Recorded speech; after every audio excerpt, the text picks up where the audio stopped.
I'm Kim Insley. Thanks for joining us for Navigating Life Transitions, a podcast where we bring together advisors experienced in financial life planning to talk about ways to navigate life's biggest changes, challenges, opportunities, and decisions. From growing a family to losing a loved one, promotions to retirement, marriage to divorce, we discuss these pivotal moments that could benefit from the guidance that a financial advisory team can provide. Today, we'll be talking about navigating abundance in your longevity plan. Now that your resources have grown and you are charitably inclined, what comes next? How do you embrace and maximize this opportunity, whether that means giving to causes that are important to you or volunteering your time? Joining me are two advisors from JNBA Financial Advisors, serving clients in Minnesota, Florida, and throughout the U.S. Elise Huston and Nick Scheibel, who work with people who find themselves at a pretty exciting time in life. So Elise, as a financial planner, this is a great conversation to have with people giving away money, because a lot of people are surprised. They're excited to learn that they've reached this level of comfort so that they can share the wealth. That's a nice conversation. Yeah, it is really rewarding for the individuals and families. It's a fun conversation for us to have because this is really, truly tied into their values. This is something that brings a lot of meaning to them. If we're talking about charitable giving, it's because that's important to them. So there's a lot of purpose in that, a lot of wonderful meaning that we get to be part of. However, there can also be a lot of misconceptions about giving. You mentioned this a little bit too, Kim, but just, you don't need as much as maybe you think to be able to give. There's many resources that you could give, one of them being your time and your energy. It's also an extremely valuable resource. But for a retiree, maybe for them, it's an opportunity to dive into a renewed purpose or that encore career as they maybe start to serve on boards or get involved charitably and create another community for themselves. Maybe someone younger is just wanting to give back to the community they live and work in, allowing them to not only expand their own networking, helping them to feel maybe more connected to causes that they know are important to them as well. So again, it's just a chance to align your resources, be them financial or time, with the things that really inspire you most and are most important to you. Yeah, and the creativity is a big part of this. So Nick, there are a number of different ways, very creative ways to make this impactful. Yeah, you mentioned a couple of things. You mentioned life transitions and you mentioned abundance. And that's often where we get involved with talking about charitable giving. For a lot of people during their lifetime, most of the giving is just giving from income, writing a check, maybe a credit card, making a gift along the way. But when you reach that point where you are kind of navigating abundance, a lot of people realize, and we can help people realize, that there's an opportunity to start giving from assets as well, not just from income. And that's really a point when people start to think more about the organizations they want to support, the type of impact they want to have, and really also the charitable legacy they want to leave behind. Yeah, and I think that the scope of complexity really varies depending a lot on the amount of gifting someone is looking to do, as well as if they want any sort of limitations or just structure around the gift that they're doing. Do they want this to be something that they're doing on an annual basis? Is this something that they really are hoping will last long after they're here? I mean, that will also kind of change the way the gifting is structured.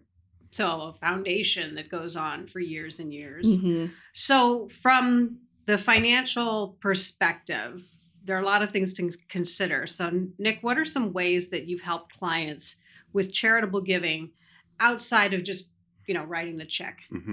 This really goes back to what we were talking about giving from assets and helping find very tax efficient ways to give from the assets you've accumulated during your working years when you hit that point where you're ready to start giving more. So the first one we often talk about is a qualified charitable distribution. So you have to be 70 and a half years old to be able to make a distribution like this, but it's a distribution from an IRA directly to a charitable organization. So again, we're talking about assets now, the IRA. Distributions directly to charitable organizations are not taxed, and they count towards any required minimum distribution as well. And you can make distributions up to $100,000 a year per person. So we talk about pretty significant impact that you can have. So qualified charitable distributions is often the first place we look when we're giving from assets. Second one is what's called a donor advised fund. So a donor advised fund is a fund held by a sponsoring charitable organization in the name of a donor family. You can contribute to the fund when it makes sense for you from a tax point of view. Everything you contribute to the fund is tax deductible. But you can make grants from that fund to charitable organizations you want to support, really at times that makes the most sense for the organization. So we're separating the deduction from the ultimate charitable gift. Donor advised funds can be invested so they can grow over time. They can have successive advisors. You can have future generations advise on those funds as well. So it can be a really great way to build charitable wealth. And we almost always combine that gift with what we call a gift of appreciated stock. So instead of writing a check to the donor advised fund or a check to charity, we transfer stock from a client's portfolio into the fund. And the advantage there is that the charity that owns the fund doesn't pay taxes on the sale of the stock. So they can sell the stock, not pay capital gains tax. We get a tax deduction, and we get that capital gain out of the client's portfolio. So again, structuring an asset-based gift for the maximum tax efficiency.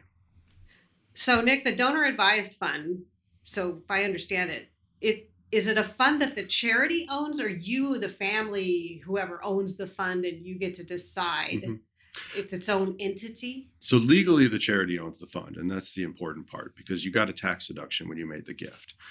Sometimes the charity is a local community foundation or a faith-based foundation, but there are also national foundations. We often work with the Schwab Charitable Fund, which is a charity that sponsors donor advised funds, where we can work with clients, transfer assets from their brokerage accounts to a donor advised fund, but ultimately the fund owns the assets, not the donor. Got it. Okay, thank you. And then appreciated stock. That's another way to give. Yeah, like I said, you can give appreciated stock directly to charity, but often combining it with the donor advised fund is the most efficient way to do it. It's very simple to transfer appreciated stock into a donor advised fund, and then the donor advised fund sells the stock and can transfer the assets to charities when you make grant recommendations in the future. So instead of having to gift a few shares here and there to a bunch of different organizations, we can make one larger gift to the donor advised fund and then distribute smaller grants out to charity. It also lets us take advantage of what we call bunching.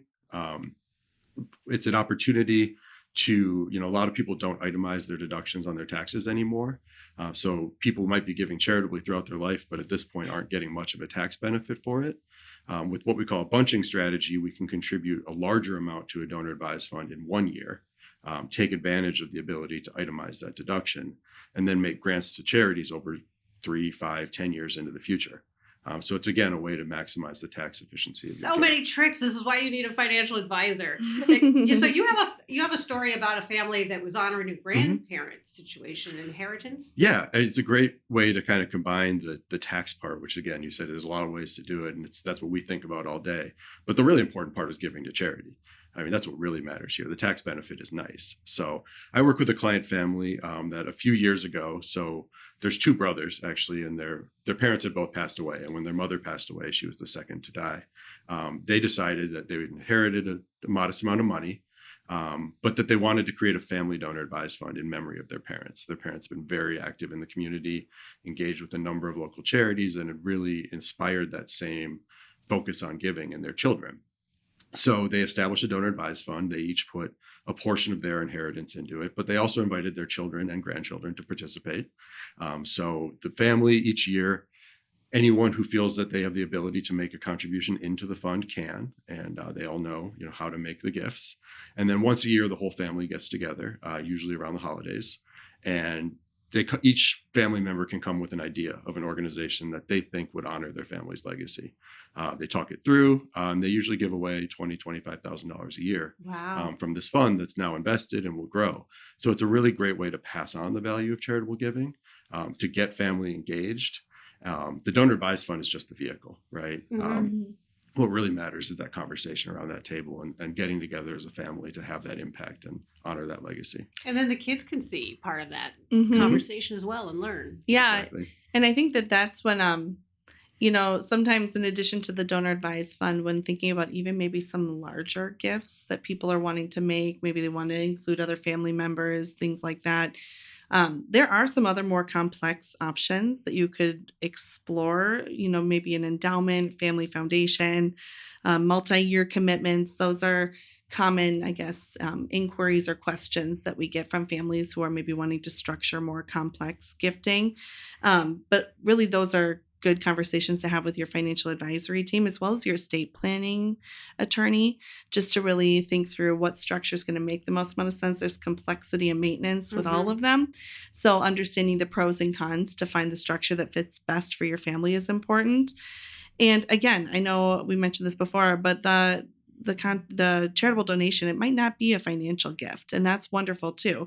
Volunteering and board service really can help foster a personal connection and make giving seem even more impactful. It can bring a lot of value and meaning to your own life as well. And I think it also can help to create a community. We talk a lot too about when someone retires, maybe you lose your work community, but by getting involved charitably with board work, and it can create a new community for you of people who have shared passions and shared interests that can be really fulfilling. And I think, Nick, you've shared this quite a bit with our team here too, but you've experienced the benefits of that personally as well. Yeah, no, I've spent some time on charitable boards throughout my career, and I actually started my career working in philanthropic services, working with nonprofits and charities. And as I transitioned to a more financial services side, volunteering on nonprofit boards is a way for me to stay connected to the community, to give back. And like you said, it's not just financial; it's about giving my time. I currently serve as the treasurer on a board, which if you work in finance, you always get asked to serve as the treasurer on the board. Yes. For better or for worse. But it's been a great opportunity. We appreciate your service. Well, and I told them, I'm not a bookkeeper, but I'll learn. But it was also a really fun opportunity from a couple of years ago for my birthday. Instead of having a birthday party, because I'm not really a birthday party person, I decided to have a fundraiser for the nonprofit where I serve on the board. So I invited my friends and my family.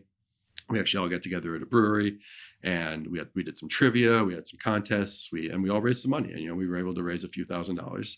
But it was also an opportunity for me to share with my friends and my family what I really value, help them understand what I'm doing, and get them more engaged to the causes that are important to me. So, you volunteering, you don't even know how big your network is, but it's a really great way, an opportunity to get more connected to the community and more connected to the people around you. I love that idea. And this country runs on volunteers. Absolutely. Where would we be without them?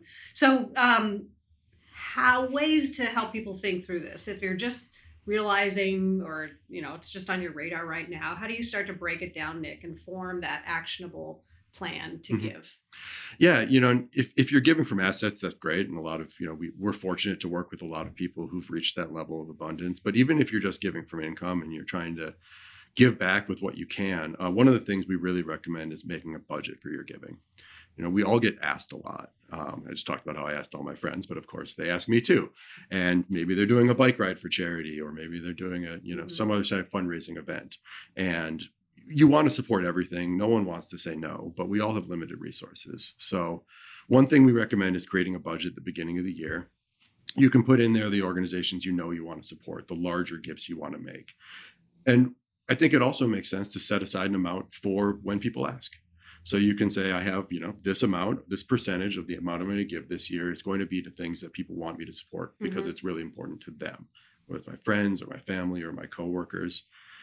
One, that gives you the ability to say yes, but it also gives you the ability to say no. You might reach a point at the end of the year where you've exhausted that budget, and it's actually pretty easy to say to someone, I think what you're doing is really amazing. I'd love to support it, but it's just not in my budget for this year. Ask me next year. Hopefully I can help.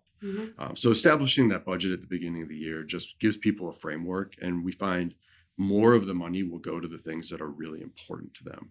And that's the value of giving is you're giving back to a cause that matters.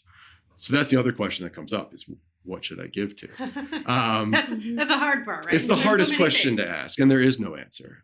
So what we encourage people to think about is, what would be more meaningful to you? For an example, would it be more meaningful to you to support an organization that's working internationally and helping people all around the world and know that your gift is spread around the whole world? Or would it mean more to you to support an organization that's focused directly on the community where you live? There's no right or wrong answer to that question, but if you talk through that, you can start to get a sense of what really is more meaningful to you. Some people would like to support a large organization that has a really broad reach, and for some people, a smaller organization that's just working with a handful of people, but really changing lives on the ground is more meaningful. So again, there's no right or wrong answer, but those are the types of conversations we like to facilitate. So combined with a budget and a concept of what's meaningful to you, that's how you can start to make gifts that really kind of create that joy of giving that we talk about. I love having the action plan too, and the budget. And if you don't know what that is, you can go back over the previous years and see kind of what you spent. Then it's planful. It's not a surprise. Yeah, and to Nick's point, I think sometimes the which organizations to support, that it should be personal, and it is personal. Again, it has to be about your values, what's going to bring you a lot of satisfaction, that you've, put time or money and energy towards a certain cause. But there's a lot of different techniques for giving too, of which Nick covered a handful of them today. And I think that really understanding them all and remembering them all can be a lot. So I know on our website, we also have a charitable gift planning checklist at JNBA.com that's hopefully just a helpful tool as well, along with talking to your financial advisor about this and what's important to you, to then determine how best to put some of this abundance that you mentioned into action in a way that's really meaningful and personal to you. It's a great way to, leave a legacy, help your community, do something that you feel good about. And it always ends up that you feel the benefit of that gift, I think, more than anybody else, because you feel good about yourself. Yeah. Well, thank you both, Elise and Nick, for the conversation. And we want to thank our listeners, too. And we hope that you'll listen to our other Navigating Life Transitions podcasts. There's a full list of available episodes online right now. JNBA NavigatingLifeTransitions.com. It's all one word. JNBA NavigatingLifeTransitions.com. And you can always help yourself to the free resources. Elise just mentioned one of them on JNBA's website, jnba.com. If you have questions about charitable giving, or you want to learn more about how JNBA can help you with your financial life goals, just give them a call at 952-844-0995. You can also use the contact form on jnba.com to schedule a complimentary, no obligation call with their experienced multi-generational team. Thank you again for listening. I'm Kim Insley, and I look forward to navigating more life transitions with you on our next podcast. Important disclosure information. Past performance may not be indicative of future results. Different types of investments involve varying degrees of risk. Therefore, it should not be assumed that future performance of any specific investment or investment strategy, including the investments and/or investment strategies recommended and/or undertaken by JNBA Financial Advisors, or any non-investment related content made reference to directly or indirectly in the podcast, will be profitable, equal any historical performance levels, be suitable for your portfolio or individual situation, or prove successful. JNBA is neither a law firm nor a certified public accounting firm, and no portion of its services should be construed as legal or accounting advice. Moreover, you should not assume that any discussion or information contained in this podcast serves as a receipt of or as a substitute for personalized investment advice from JNBA. Please remember that it remains your responsibility to advise JNBA in writing if there are any changes to your personal, financial situation, or investment objectives for the purpose of reviewing, evaluating, revising our previous recommendations and/or services, or if you would like to impose, add, or to modify any reasonable restrictions to your investment advisory services. A copy of our current written disclosure brochure discussing our advisory services and fees is available upon request. The scope of the services to be provided depends upon the needs of the client and the terms of the engagement.